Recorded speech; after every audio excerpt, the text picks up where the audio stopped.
Welcome to my Perfect and Bullet Maths channel. প্রিয় viewers, বেশি বেশি ভিডিও পেতে আপনারা প্লিজ আমার এই চ্যানেলটি সাবস্ক্রাইব করুন এবং নতুন নতুন ভিডিও আসার নোটিফিকেশন পেতে পাশে থাকা বেল আইকনটি প্রেস করুন। শুরু করা যাক। আমি এর আগের ভিডিওগুলোতে রিলেশন অ্যান্ড ফাংশন এই চ্যাপ্টারের 4টে পার্ট বের করেছি। সেখানে রিলেশন, ফাংশন, কম্পোজিশন ফাংশন এতদূর পর্যন্ত আমি সমস্ত কিছু ক্লিয়ার করে ডিসকাস করেছি। আজ এই পোর্শনের এই চ্যাপ্টারের সবথেকে শেষ এবং লাস্ট পোর্শনটুকু আমি আজকে ডিসকাস করব। সেটা হচ্ছে ইনভার্স ম্যাপিং। আজকের আমাদের আলোচ্য বিষয় হচ্ছে ইনভার্স ম্যাপিং। এখন এই ইনভার্স ম্যাপিং জানার আগে আমাদেরকে একটু জেনে নিতে হবে আইডেন্টিটি ম্যাপিং। আমি যদিও এর আগে বলেছি ভিডিওতে, তবু আমি একবার রিপিট করে দিচ্ছি। আইডেন্টিটি ম্যাপিং কি হবে? আইডেন্টিটি ম্যাপিং, দেখো, আমরা একটা ফাংশনকে আইডেন্টিটি ফাংশন কখন বলবো? এফ একটা ফাংশন আছে, ধরলাম এফ হচ্ছে একটা ফাংশন, এ থেকে এর উপর একটা ফাংশন ডিফাইন করা আছে। এই ফাংশনকে আমরা আইডেন্টিটি ফাংশন বলবো যখন F of x is equal to x হবে। অর্থাৎ আমি এ সেটে যে কোনো এলিমেন্ট নিই না কেন, আবার কোডোমেন সেটে সেই এলিমেন্টটাই পাবো। আমরা যদি এরকম একটা চিত্র নিই, তাহলে আমরা 1 এর জন্য 1, ধরো 1 নিলাম, এখানে 1 পাবো। 2 নিলাম, তাহলে এখানেও 2 পাবো। 3 নিলাম, এখানেও 3 পাবো। মানে এ সেটটা এরকমভাবে চলতে থাকবে। তাহলে আমরা সেটাকে আইডেন্টিটি ফাংশন বা ম্যাপিং বলছি। এখন হচ্ছে ইনভার্স ম্যাপিং কি হবে, সুন্দর করে বোঝার চেষ্টা করবে। তাহলে একটা ফাংশন হচ্ছে এফ, একটা ফাংশন আছে, ধরলাম এ থেকে বি, এ থেকে বিতে একটি ফাংশন এফ ডিফাইন করা আছে।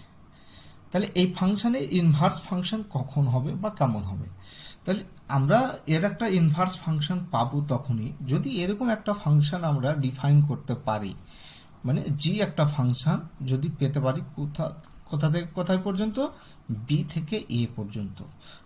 এবং এই দুটো ফাংশনের যদি আমি কম্পোজিশন করি, জি কম্পোজিশন এফ আর এফ কম্পোজিশন জি, এই দুটো ফাংশনের যদি কম্পোজিশন করি, তাহলে g composition f is equal to identity I of A, আর এফ কম্পোজিশন জি সমান হবে আই অফ বি।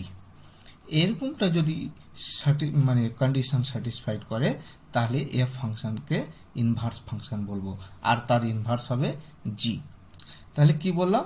এফ হচ্ছে একটা ফাংশন এ থেকে বি, যদি এরকম হয় এবং জি একটা ফাংশন বি থেকে এ যদি এক্সিস্ট করে, যদি এক্সিস্ট না করে তাহলে হবে না। তাহলে আমরা যদি এরকম একটা, তার মানে কি, এমন একটা ফাংশন জি বি থেকে এ খুঁজে পাবো বা যার এক্সিস্টেন্স থাকবে, যার জন্য জি কম্পোজিশন এফ সমান আইডেন্টিটি হবে আর এফ কম্পোজিশন জি সমানও আইডেন্টিটি হবে, তখন এফ ফাংশনকে আমরা ইনভার্টেবল ফাংশন বলবো। আর এফ এর ইনভার্স সমান কত হবে? জি হবে। এখানে এফ ইনভার্স হবে সমান জি, ফাংশনটাই হবে এফ ইনভার্স ফাংশন। তাহলে স্পষ্ট? তাহলে কি বললাম? এফ হচ্ছে একটা ফাংশন এ থেকে বি পর্যন্ত, এফ হচ্ছে একটা ফাংশন এ থেকে বি পর্যন্ত। তাহলে আমরা একটা ফাংশনের এক্সিস্টেন্স পাবো জি বি থেকে এ এর উপর, যার জন্য জি কম্পোজিশন এফ সমান আইডেন্টিটি হবে আর এফ কম্পোজিশন জি সমান আইডেন্টিটি হবে। তাহলে এফকে বলবো, তখন বলবো এফটা হচ্ছে ইনভার্টেবল ফাংশন, আর এফ ইনভার্স সমান সমান কত হবে? জি, জি ফাংশনটাই হবে এফ ইনভার্স ফাংশন। তাহলে ক্লিয়ার? তার মানে কি, এফ ইনভার্স তখন হবে f inverse is equal to B to A একটি ফাংশন হবে। Clear theory? এখান থেকে আরো বেশ কিছু, আমি তো ডেফিনেশন বললাম, কতগুলো থিওরাম আছে এখান থেকে। কিন্তু ওগুলো তোমাদের এইচএসসি সিলেবাসে নেই। আমি এখন কয়েকটা এক্সাম্পল দেখাবো। দেখো আমি একটা এক্সাম্পল নিচ্ছি। ধরো এফএক্স একটা ফাংশন দেওয়া আছে, এক্সাম্পল এফএক্স একটা ফাংশন, সেটা দেওয়া আছে এফ একটা ফাংশন দেওয়া আছে রিয়েল নাম্বার থেকে রিয়েল নাম্বার, এবং ডিফাইন করা আছে defined by like this f of x is equal to 3x, যেখানে x belongs to real number.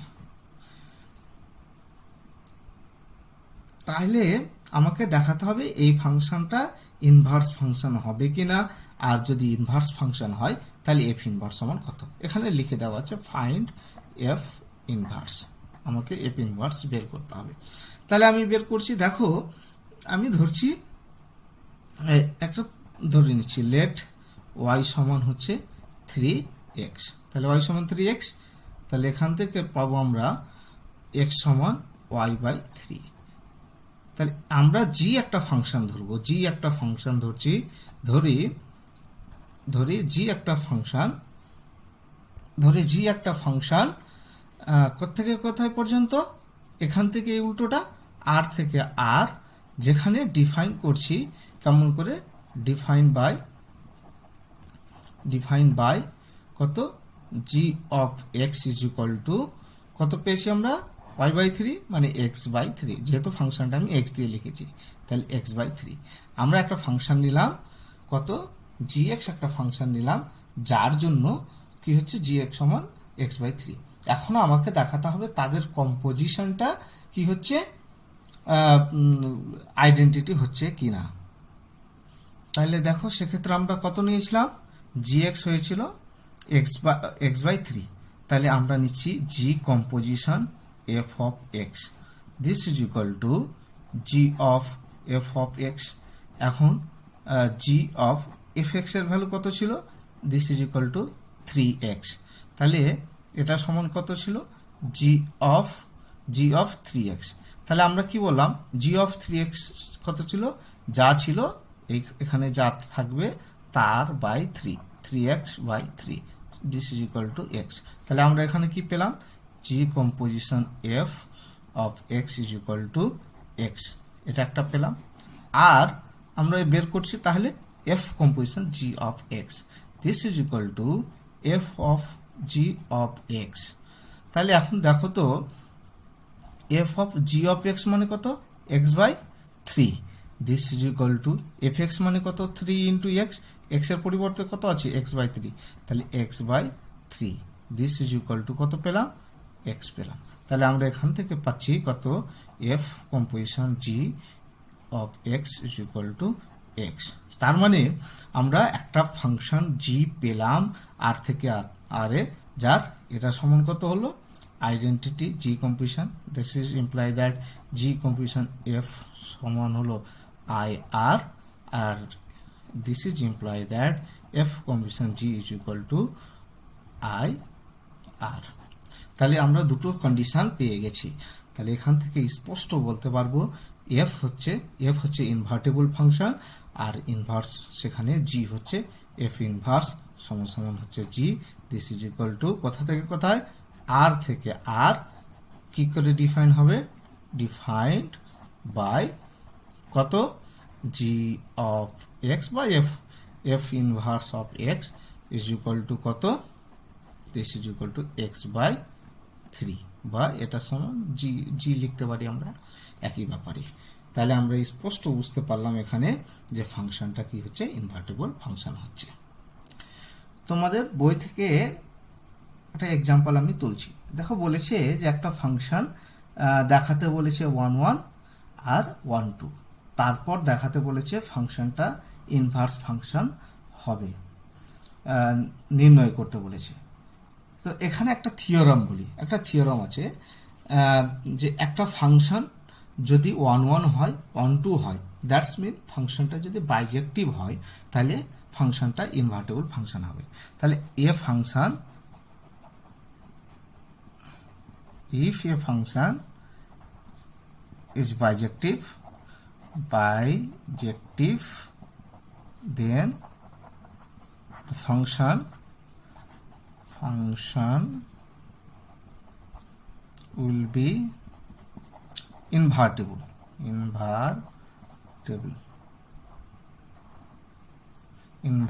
Function. একটা ফাংশন তখন কি হবে, ইনভার্টেবল ফাংশন হবে। তার মানে এই থিওরেমটা শুধু জানতে হবে যে আমি যদি ইনভার্টেবল ফাংশন দেখাতে চাই তাহলে আমরা কি বলবো, একটা ফাংশনকে বাইজেক্টিভ ফাংশন দেখাবো, মানে বাইজেক্টিভ হলে ইনভার্টেবল হবে, উল্টোটাও হয়, ইনভার্টেবল হলেও বাইজেক্টিভ হয়। তো থিওরেম আমাদের প্রমাণ পরীক্ষায় আসে না, তবে আমাদেরকে কি করতে হবে, শুধু এই থিওরেমটা স্টেটমেন্টটা জেনে অঙ্কতে আমরা প্রয়োগ করব। আমি এই ফাংশনটাকে যদি দেখাতে পারতাম যে 1 1 1 2, তাহলে আমরা বলতে পারতাম ইনভার্টেবল ফাংশন, আর তখন আমরা ডাইরেক্ট লিখে দিতে পারতাম, এগুলো আর দেখাতে হতো না সেক্ষেত্রে। এবার দেখো আমি আরেকটা এক্সাম্পল নিচ্ছি, এখান থেকে নিচ্ছি তোমাদের বই থেকে। দেখো এফএক্স একটা ফাংশন দেওয়া আছে, একটা ফাংশন দেওয়া আছে কোত্থেকে, রিয়েল নাম্বার থেকে রিয়েল নাম্বার পর্যন্ত, আর ডিফাইন করে দেওয়া আছে define by fx is equal to 5x minus 7, যেখানে for all x belongs to r। এখন বলেছে ফাংশনটা ইনভার্টেবল ফাংশন হবে কিনা এবং তার ইনভার্স ফাংশনটার মান বের করতে হবে। এখন আমি ধরছি যে একই রকম স্টাইল করবে, সব একই রকম সিস্টেমেই করবে। y is equal to কত, late y is equal to কত, 5x minus 7। তাহলে এখান থেকে আমরা কি পাবো, this is equal to 5x equals to y plus 7, আর এখান থেকে পাচ্ছি x is equal to y plus 7 by 5, এটা আমি পেলাম।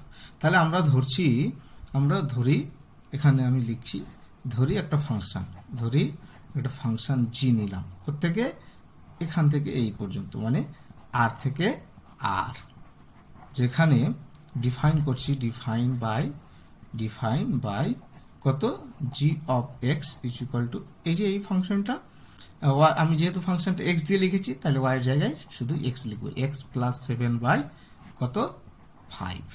তাহলে একটা ফাংশন g নিয়েছে r থেকে r, ডিফাইন করলাম, যেখানে gx is equal to x plus 7 by 5, আর fx সমান দেওয়া ছিল 5x minus 7।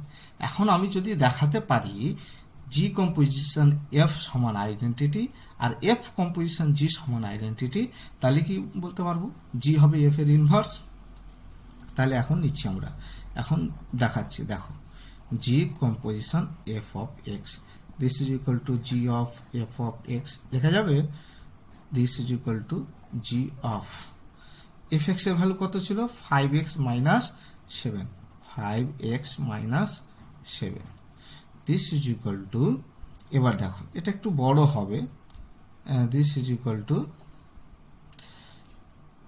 তাহলে এটা সমান কত হচ্ছে, দেখো g of x, x এর জায়গায় এখন আছে 5x minus 7, তাহলে এখানে কি আছে, gx is equal to x plus 7 by 5, তাহলে x এর জায়গায় কোনটা হবে, এটা 5x minus 7 plus 7 by 5, তাহলে প্লাস 7 মাইনাস 7 কেটে গেল, কেটে দিলাম, তাহলে কত হচ্ছে 5x by 5, তাহলে কত হচ্ছে x।